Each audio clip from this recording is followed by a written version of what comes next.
রাধে রাধে বন্ধুরা, welcome back to my channel. তো তোমরা সকলে কেমন আছো? আশা করি খুব ভালো আছো, আর আমিও কিন্তু খুব ভালো আছি। তো সকাল সকাল গোপাল সোনা বাল্যভোগ দর্শন করে নাও। তো বাল্যভোগ দর্শন করার পর গোপাল সোনাকে দর্শন করে নাও। তো এরপর আমি চলে যাবো টিউশনিতে, তোমরা জানোই সকাল সকাল। আর আজকে কিন্তু একটু ঠান্ডা আছে। তো যাই হোক, তো চলে গেলাম টিউশনি করতে। তারপরে কিন্তু আমি চলে আসলাম বাড়িতে। তখন এসে দেখছি ওরা ভিক্ষায় বেরোচ্ছে। তো ওদেরও কিছুটা ভিডিও আজকে তোমাদের সঙ্গে শেয়ার করে দিচ্ছি। তো ওরা বেরিয়ে যাওয়ার পরে আবার আমি চলে গেলাম ওপরে রান্না করতে।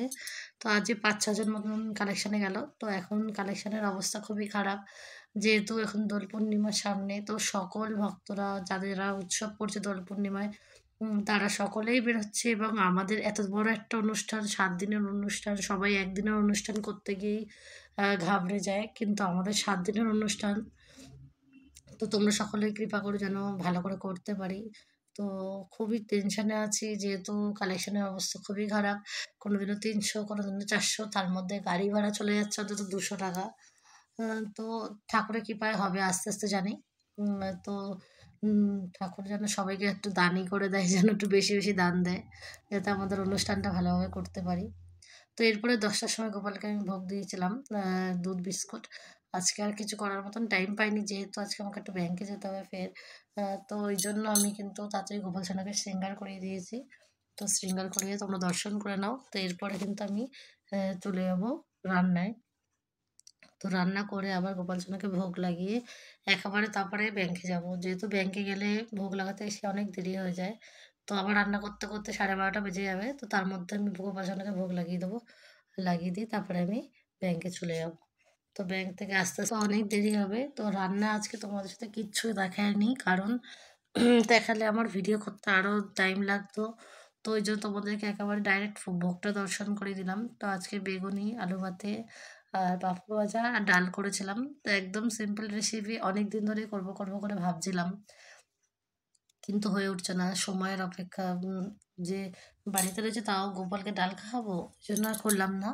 তো আজকে তার জন্য তোমাদের সাথে আমি সন্ধ্যাবেলার রেসিপিটা শেয়ার করলাম। তো রাতের বেলা আমি কি করছি দেখো, বেগুনি করছি গোপাল সোনার জন্য। তো রাতে বলতে সন্ধ্যাবেলা বেগুনি আর মুড়ি দেবো হচ্ছে গোপালকে। তো সকালবেলা বেগুনের ব্যাটার একটুখানি রেখে দিয়েছিলাম, আর তার সাথে আরেকটুখানি গুলে নিয়েছি। আর বেগুনটা ছিল ২-৩টে, তার সাথে আরও ২-৩টে বাড়িয়ে নিয়েছি বানিয়ে। তো এই যে বেগুনি করছি। একটা একটা করে, যেহেতু তেল কম, তাই জন্য একটা একটা করে ভাজছি, যাতে ফোলে আর ভালো হয়। তো এই যে দেখো, পরপর আমি একটা দুটো করে সব ভেজে নিচ্ছি। আর এগুলো সবকটা কিন্তু ফুলেছিল। তো টাইম লাগে একটু বেগুনিটা হতে একটু। তাই জন্য আমি তাড়াতাড়ি করে একটু গ্যাসটা জোরে দিয়ে দিচ্ছি। ব্যাংক থেকে এসে তারপরে গোপালকে এই যে মুড়ি দিয়েছি, তখন বাজে 5:30। তো এরপর আবার টিউশন পড়তে চলে আসবে, ওই জন্য তাড়াহুড়ো করছি। আবার সন্ধ্যা দিতে হবে, ওপরে দিতে হবে, নিচে দিতে হবে। তো ওই জন্য আরও তাড়াতাড়ি করছি। তো এই যে আজকে গোপাল সোনাকে দেখো মুড়ি ভোগ দিলাম। তো এরপরে তোমাদের সাথে শেয়ার করছি যে গীতা কত প্রকার ও কি কি। আজকে তোমাদের সাথে শুধু এটাই শেয়ার করব, আর ঠাকুরের কথা কিছু বলবো, কিন্তু কোনো ইম্পর্টেন্ট কিছু না। আর আজকে গীতার হচ্ছে মূল বিষয় হচ্ছে আজকে গীতা কত প্রকার ও কি কি। তো আমরা গীতা কত প্রকারে কি কি, এটা কিন্তু আমরা অনেকেই জানি না। তো গীতা হচ্ছে টোটাল ৪২ প্রকার। তার মধ্যে আমার কাছে কিছুটা নাম লেখা আছে, ৭টা মতন। তো তোমাদের সেই ৭টা নাম শোনাচ্ছি। আর কিছুটার নাম আমার কাছে লেখা নেই, যেহেতু আমাদের গীতা ক্লাসে এই কটা নাম লিখেছিল, অনেকটা ৪২টা মানে অনেক বড় ছিল, তাই জন্য। কিন্তু আমি এটা পুরোটা ওনার কাছ থেকে নেব, নিয়ে আপনাদেরকে সবাইকে জানাবো।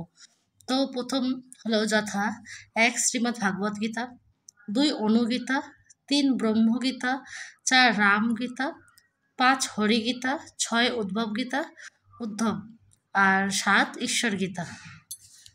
তো এই কটা গীতার নাম তোমাদের সাথে শেয়ার করলাম। আর তোমরা তোমার বন্ধুদের সাথে সব কিছু শেয়ার করো, যেহেতু গীতা সম্বন্ধে আমরা যদি একটা কথা বলি, সেটাও আমাদের জীবনের সাথে আর ভক্তির সাথে। তো আর একটা কথা তোমাদের সাথে বলে রাখি, আজকে নেটের খুব প্রবলেম হচ্ছে, জানি না এখন নেট নেই। তো এখন বাজে 10টা বাজতে যায়। তো এখনও নেট পাইনি, আমি ভিডিওটা কখন ছাড়বো আমি নিজেও জানি না। তো তোমাদের সাথে বলে রাখছি, যেহেতু তোমরা ভাবতে পারো যেহেতু রাত্রে কেন ভিডিওটা ছাড়ছি। তো কদিন ধরেই খুব অসুবিধা হচ্ছে নেটের জন্য। তো এই জন্যই কিন্তু আমি রাত করে এখন ভিডিওটা ছাড়ছি। আর এখন প্রত্যেক দিনের ভিডিও প্রত্যেক দিন দেখাচ্ছি বলে, গোপালের ভোগ দর্শন করে তারপর তো তোমাদেরকে রাতের ভিডিওটা দেখাই, তারপরে তো দেখাবো। ওই জন্য কিন্তু আমার ভিডিওটা ছাড়তে একটু দেরি হচ্ছে। তো এটা তোমাদের সাথে বলার ছিল। আর কালকে তোমাদের সাথে একটা প্রশ্ন ছিল, কোন দেবতার আশীর্বাদে কুন্তী কুমারী অবস্থায় সুপুত্র লাভ করেছিল। তো তোমরা কেউ রিপ্লাই করনি, তবুও আমি বলে দিচ্ছি, সূর্যের আশীর্বাদে কুন্তী কুমারী অবস্থায় পুত্র লাভ করেছিল। তো দেখো, কুন্তী কুমারী অবস্থায় পুত্র লাভ করেছিল, এটা যদি ভগবানের বিষয় না হতো, মানুষের বিষয় হতো, তাহলে মানুষ কিন্তু কখনোই এটাকে মেনে নিত না। তাহলে তখনকার দিনে তাহলে তাকে কতটা শুনতে হয়েছে ভেবে দেখো। আমরা যদি কলিযুগে আমাদের এই অবস্থা হয়, তো এটা তো ভেবে দেখো কোথাকার কথা। তো ভগবানের জিনিসেও কিন্তু কেউ ছাড় পায় না। তো সত্য তেতা দাপর কলি যে 4টে যুগ চলছে, চলে গেছে, 3টে যুগ আর কলিযুগ চলছে, তো কোনো যুগে কেউ কিন্তু ছাড় পায়নি। তো কলঙ্ক কিন্তু আছেই। তো গীতা কত প্রকার তোমাদেরকে বললাম। তো গীতা কিন্তু কোনো ধর্মীয় আধ্যাত্মিক যা তথা গীতা সুগ্রাহ রূপ করে গুরু ওনার শিষ্যকে প্রদান করে এবং বাস্তবিক জীবনে নানা সমস্যার সমাধান নিয়ে আলোচনা করা হলো, তাই হলো গীতার মূল বিষয়। তাহলে গীতাকে নিয়ে কিন্তু আমরা সব রকম আলোচনা করতে পারি, ধর্মীয়, আধ্যাত্মিক, তারপর গুরু শিষ্যের আলোচনা, বাস্তবিক জীবনের আলোচনা, তো সব কিছুই আমরা কিন্তু গীতাতে আলোচনা করতে পারি। তো এই জন্যেই কিন্তু আমাদের গীতা পড়া উচিত। গীতা পড়লে কিন্তু আমরা অনেক কিছু বুঝতে শিখবো, বা কাউকে কিছু বলার আগে কটু কথা, তো আমরা কিন্তু সেগুলো জানতে পারবো। তো যাই হোক, গীতা কথার মানে তো তোমরা জানোই, গীতা কথার মানে হচ্ছে ত্যাগ। ত্যাগটাই হচ্ছে মানুষের জীবনে আসল। তো ত্যাগই যদি না করলাম তাহলে কী করলাম, তাই না? তো যাই হোক, আজকের মতন ভিডিওটা কিন্তু এই অবধি। আর দেখো, রাত্রে কিন্তু আমি গোপাল সোনার জন্য, যেহেতু সকালবেলা ডাল আলু ভাতে আর বেগুনি দিয়ে খাইয়েছিলাম গোপালকে দুপুরের ভোগে, তো রাত্রে ওই জন্য কিন্তু আমি লুচি আর আলুর তরকারি করেছিলাম, বা রসা বলতে পারো, আলুর রসা। আর সন্ধ্যাবেলা মুড়ি দিয়েছি দেখলাম, তো মুড়ি আর বেগুনি। তো গোপাল সোনাকে একবেলা যদি একটু খারাপ খাওয়ার চেষ্টা করি, আর একবেলা একটু ভালো করে খাইয়ে দেওয়ার। তো এইভাবে যেন আমি সারা জীবন গোপাল সোনার জন্য সেবা করতে পারি। আর তোমাদের যদি আমার ভিডিওটা একটু ভালো লেগে থাকে, তাহলে অবশ্যই লাইক, কমেন্ট আর সাবস্ক্রাইব করতে ভুলো না। রাধে রাধে।